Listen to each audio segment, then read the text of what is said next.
Okay, so this old watch belonged to my grandfather, and my grandma gave it to me after he died back in 1999. And last year I tried to get it overhauled by a local jeweler, and he worked on it and said that he cleaned it and had relubricated it and everything, and it still wasn't working right. It had been losing about 10 minutes a day, and it's still losing about 5 minutes a day. So I'm going to overhaul it myself because I don't think that he actually disassembled it and cleaned it properly.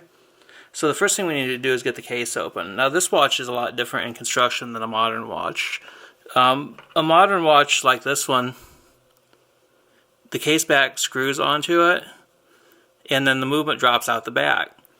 This watch here is a lot different. This was made in 1955, and on this watch you actually take the entire front of the case off. The crystal, the sides, all that is a unit that comes off the top, and then the movement is stuck into the back, which comes out of the back of it. And so the way we're going to do that is we need to pry it apart with a little pry tool like this. And to protect the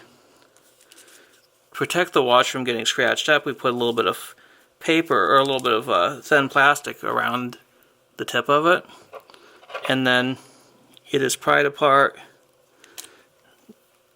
on one of the back ends. You kind of wiggle that in there and it pops right out.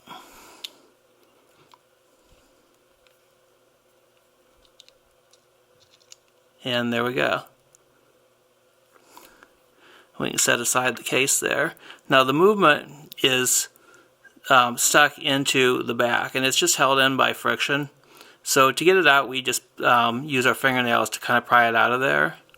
Now I'm not going to do that right away. The first thing I want to do is I want to get the hands taken off of it first, because I want to take the hands and the dial off. That's the first thing we need to do before we can work on anything. We're going to do that while it's still stuck into the case back, because that makes it a little easier to work on.